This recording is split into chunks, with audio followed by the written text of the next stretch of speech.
Okay, I think we're going to get this party started again. Yay!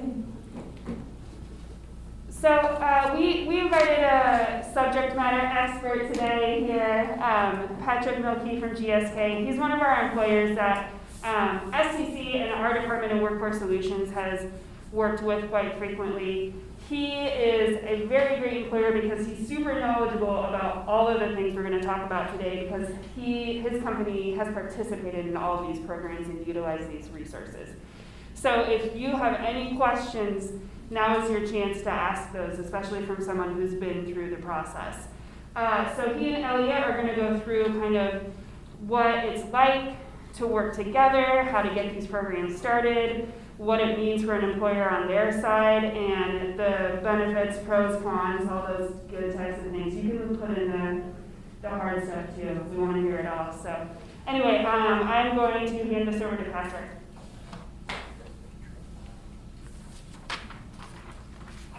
Okay, good morning everyone. You can all hear me, I assume. As you said, I'm Patrick Milkey. I'm a first shift maintenance supervisor at GSK. GSK has had a apprenticeship program and also an internship program in the company for probably going on 10 years now. But in the Lincoln site, we just started the program about 3 years ago. We were bought out by GSK in 2016, and just as I said, 3 years ago brought the apprenticeship program coming in. Obviously, people here know the need for the technical skills, and right now we're just not getting enough of those out of the small technical colleges that we need. And I think was the case with GSK, which is a global company. They're actually based in England, and they were having the same issues. And so they kind of took their work model that they teach technical schools through high school, and they actually have sponsorships from different businesses, and the businesses work with the kids that are in school, or the students we'll say, because not all of them are kids, and develop their skills and talents the way they want. And so that's kind of how our program came to be. In Lincoln, I've been looking for this for a long time. I was on the board of advisors here at Southeast Community College. I graduated from SCC long before most of you were born. Actually graduated from Milford, but I saw that the technical program was dwindling and we needed something here. So I've worked really close with GSK to help get the program started here, and we started it 3 years ago. Basically, our program is a program that we interview candidates just like you would for a job. They have to go through a complete morning, probably 4 to 6 hours of interviews. They're asked to do presentations. Basically, we want to get a good feel if they're going to fit into GSK as an employee. After that, if they are selected, then they will come into the program and they will start. Usually, if they've not had any college, it's a 4-year course. And the course consists of becoming a GSK employee. So when they're in the program, they are a GSK employee with full benefits. They got health insurance, they've got retirement benefits, they're getting paid. We pay for their schooling, and we pay for them to go to school.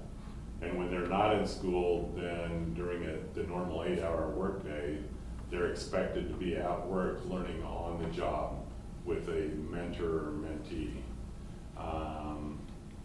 relationship going on. So they will actually be shadowing and learning how to do the technical skill that they've applied for. Right now we just have automation technicians and electromechanical technicians in our program.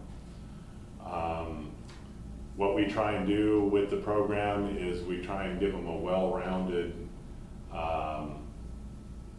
training, if you will. So like the electromechanical technician, they will spend time both with mechanics and electricians, but they're also going to spend time in other departments when they're not in school. So they might go to the parts department, or they might go to the operations department where they're actually manufacturing product.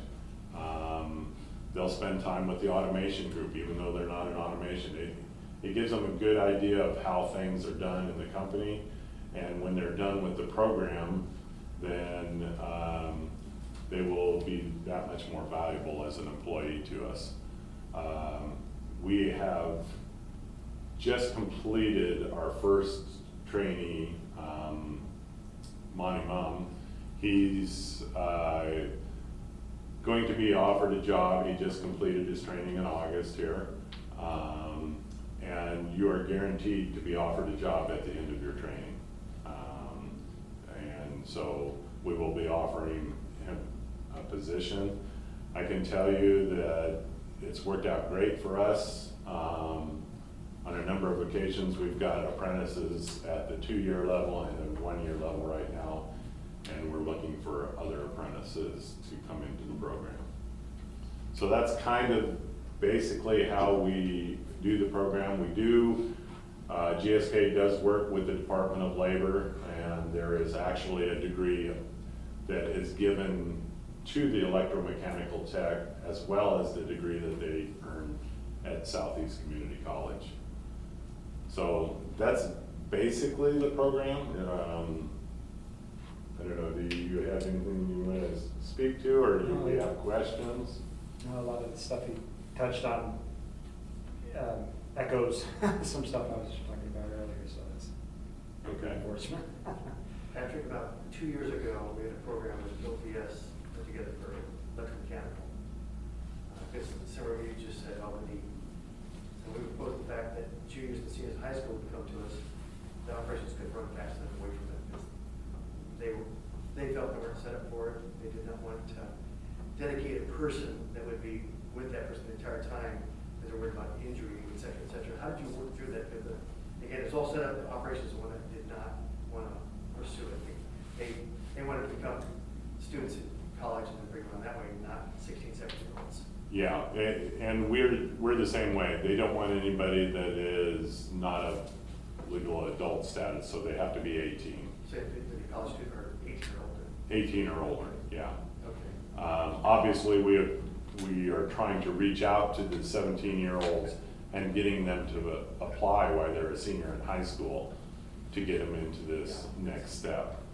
Okay. Did you run the same problem then when you proposed the fact of being that young, that they said that's too young? No, because that requirement was there, and they just said, this is it, they have to be 18, so, yeah.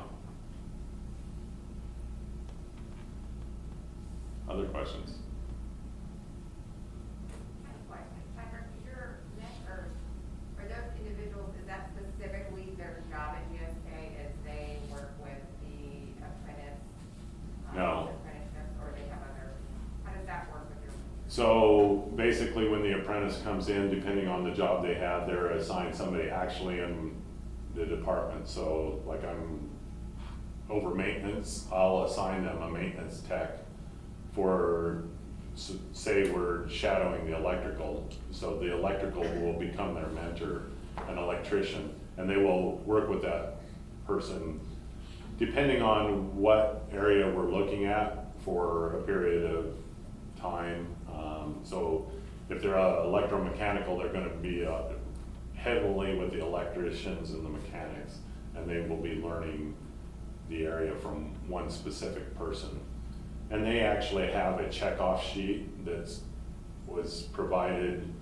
I actually think that comes from the Department of Labor, that it was put into a PowerPoint, and they can check off different skills that they've mastered and to what level they've mastered it. That would be the work process schedule. Right. That's what that would How do you train your mentors? Do you do anything for training for them? No, not really. I mean, it's the same process I use when I'm hiring somebody new. To get somebody new up on, say I hire a new electrician, they're gonna be a year before they're gonna be skilled enough to go through. So they spend that year with other electricians in the department. So it's the same thing. And we will move them around so that they can see different areas, because like in our company, this electrical person has this area assigned to them. So, you know, and they might be with this electrical person for a while and then we'll do another one. But, so they'll be trained by them, but they also have general training as well. So, like our work order system, they get training on that and they become efficient, but then the technician will also work with them to train them. You know, this is what I do when I'm doing the work order, this is when I fill out this section, you know, and then they're allowed to actually start doing the work as well. How do you figure mentees or mentors define it? So, like, you know, say we're gonna have existing or new employees, you mention that on your onboarding, that you can possibly down the road, maybe you only do that with your established people. How do you get your mentors define it and be engaged? I can't say that I've had a real problem with that, mainly because we're short-staffed, and they're welcoming the help, you know, and especially if we get somebody that's well-suited for the job. You know, I can tell you, and I'm gonna use Monty's case, was well-suited for the job. He picked up stuff quickly. Within probably the first month of working with the mechanics, he was actually starting to do projects and machine parts and troubleshoot systems.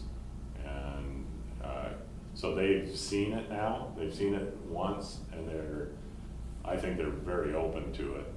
All of them seem to be, and they know the needs that are out there, so I don't think that's ever been a problem for us. I do say it is a commitment of time, because when they're training, when they're having somebody shadow, and especially at first when they're not experienced enough, you have to, it's not really babysitting, but it's, you gotta be careful about what they're doing and if they have enough knowledge. And I try and take that into account when I'm assigning them to different areas. So the electromechanical techs, I start them out with the maintenance or the mechanical side, and we try and stay away from the electricity until they've been about a year in school and can know the dangers and understand, you know, what's safe to do and what's not safe to do. I do like you guys rotate them through the plan. Yeah.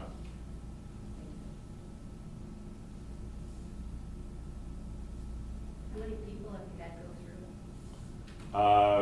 through? We right now have 3. So Monty's the one that just graduated. We're looking for another one, and then we have 2, a 2-year and a 1-year.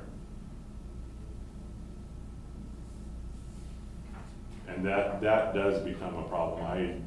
From a resource standpoint, I see it taking about 10 hours a week, if you count the amount of time, man hours that it takes to mentor these techs. Now it gets less and less as they get further into the program, but the 1-year tech, yeah, it's taking about 10 hours a week of our own manpower that we have to dedicate to doing this. I was telling Elliot earlier, one of the questions we tend to get a lot is regarding the paperwork on the employer's end. Is there any extra, what's the extra addition like for reporting or paperwork or anything you have to do on your end in that regard? I would say probably just the Department of Labor reporting that we have to do. So we have to keep that. I told you we put it in a spreadsheet, and that spreadsheet, just so it's readable, is probably 11 by 17 printed on 11 by 17 and it's probably got 50 pages on it. But it's real easy to go through weekly, monthly, or whatever, and just let the actual apprentice start to go through and talk with his mentor at the time and say, how do you think I'm doing on this? You know, and it's usually, am I a beginner, am I proficient, am I excelling? And you just have to check one of those boxes, you know, and so we try and keep that up to date. We've been trying to do it monthly. And then do you submit that? How do you submit that? Is there like a portal? Elliot mentioned, Use you the mentioned. Rapids website.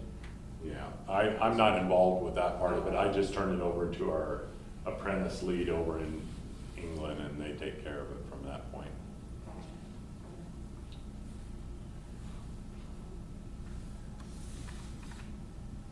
So Patrick, Elliot had mentioned that some, when they established the apprenticeship, still include things that maybe not be specifically related to like the core.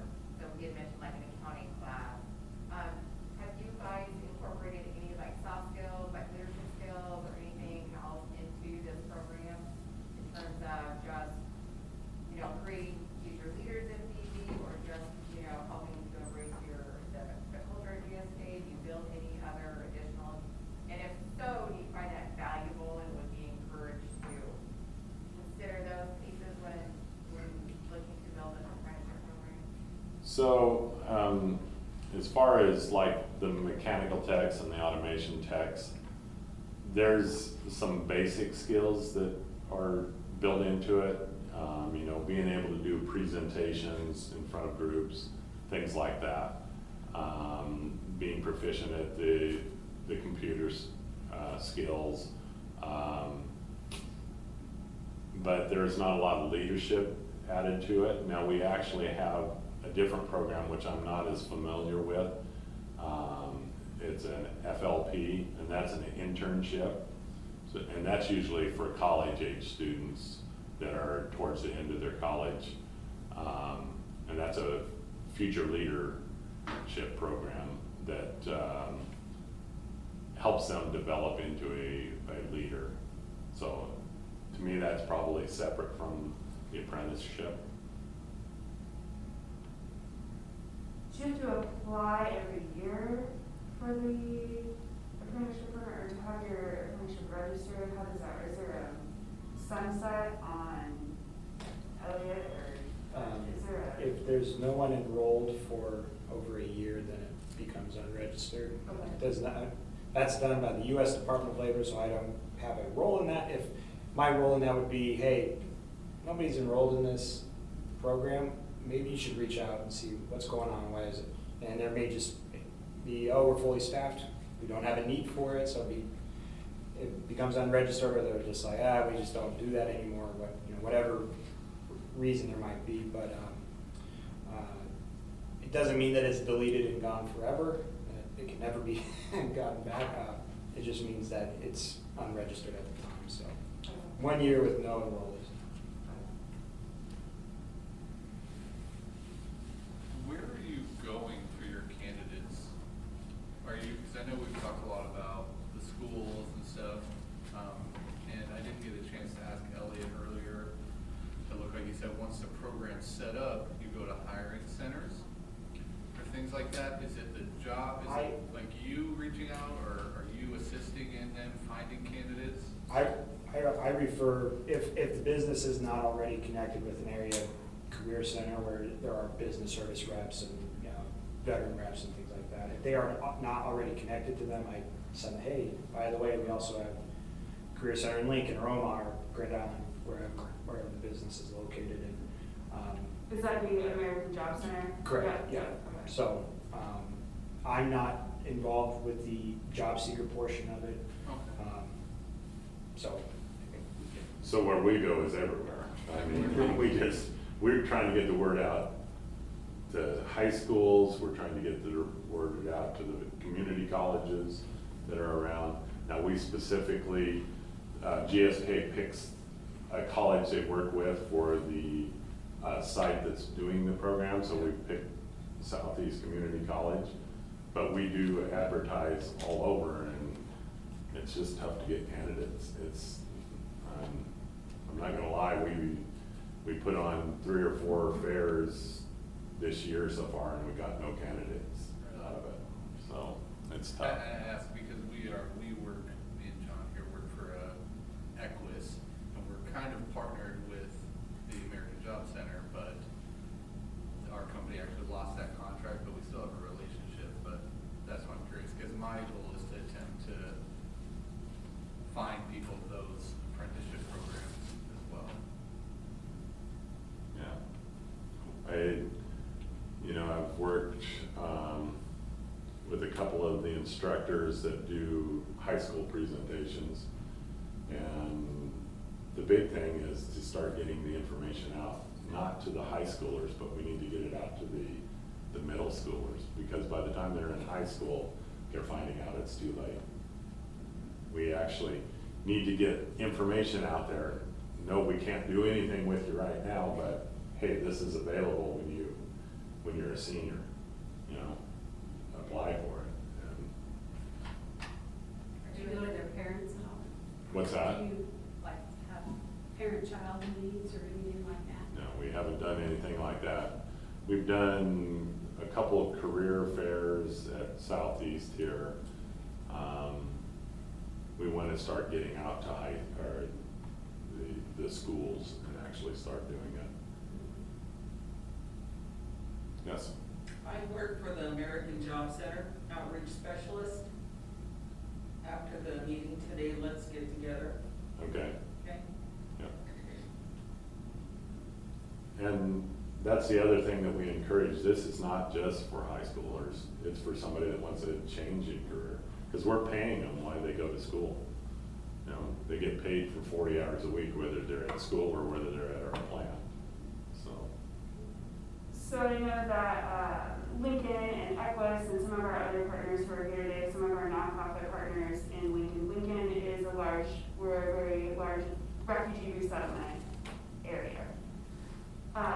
What are some of the requirements for someone who is new to this country, or a new American or a refugee coming in? How would they fit into that apprenticeship? Are there basic levels of minimum qualifications they need to have as far as language, or any of those that would prevent someone from?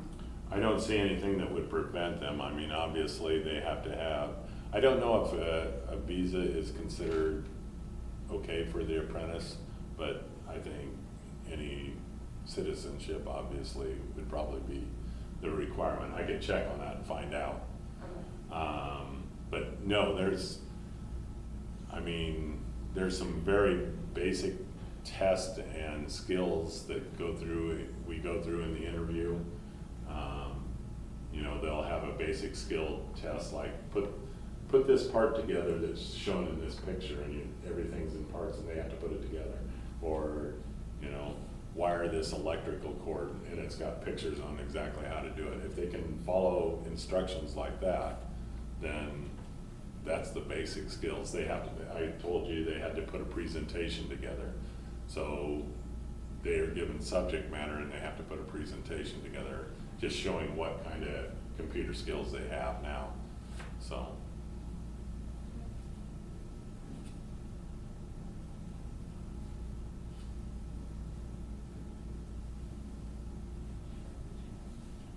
So Patrick, when you advertise, so if we went to GSK website when it's doing like a, a job search, do you post this as like a apprenticeship opportunity? Is that how you kind of title this, or how do you?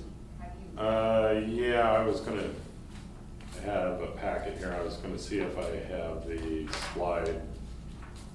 But yeah, it's on the GSK website usually,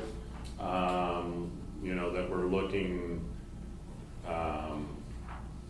for apprentice programs, and usually they will have slide or something like this on their website. Barcode, pick the barcode up, it'll take you to the website, and then you can sign up for it.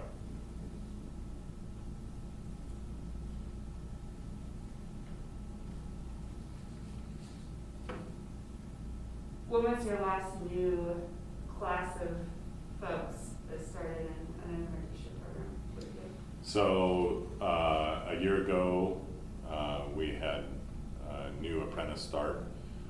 We tried to get one for this August, and as I said, we just didn't have anybody.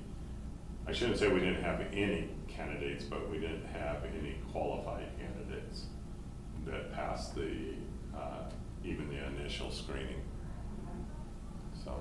So for maybe someone like Equus or our job center partners or our nonprofits, if someone came in and took the test and didn't pass, is that something you would work with a job coach with to say, hey, here's what our test is so that they can work with that person one-on-one so they could pass the test, or no, or is that kind of?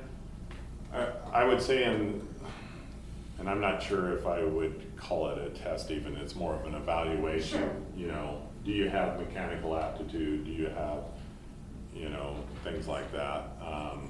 The other thing is GSK is big on our culture and our values. And so integrity, trust, you know, a lot, we're looking for that. And we have questions that, like on the interview panel, that we look for the right fit for our company. Yeah. So they need to demonstrate those in their interviews and in their presentation. It's not so much about being perfect in your presentation style. It's more, did I show them that I'm trustworthy? Did I show them that, you know, I have respect for others, things like that. How often do you evaluate the program and change up some of the different things you're doing and the ways you're doing? Do you do it constantly by feedback or? Yeah. Okay. Yeah, it's changing with feedback. So since we've only had 3 go through, Monty was our first one, there were some things that we could have done better and we've improved upon them, and now the next 2 are actually getting a chance to do some things that our first candidate didn't get to do. So, and that's pretty much left up to us at this site. Now they have done some things with the overall program, but yeah, just the training, it has to do more with training improvements. So when you make big changes, do you have to notify Elliot, how does that work? If they make adjustments to the program or want to swap out some of the classes or modules or? Depending on the extent of it, it would need to reach out to the U.S. Department of Labor to modify the standards of apprenticeship. If it's, I had a couple, for example, last summer, employers, they had programs, they reached out to me and they said, hey, since with COVID and, you know, we use this community college for these courses and they're not offering this course anymore, so we need to replace it with this one. We go in there and take one out, put it in the new one. Or if they need to modify the occupation, they want to add one or take one away. It's pretty basic process. Okay. So you make it pretty easy, user-friendly. Try to.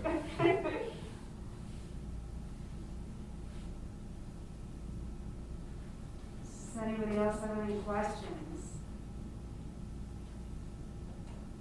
Okay. Well, thank you so much for coming and sharing with us today and answering everybody's burning questions. We are going to take a break. Our next presenter is going to be at 11 o'clock. So if you have something you need to do or go utilize our vending machines, you're more than welcome to do so. We will be back here at 11.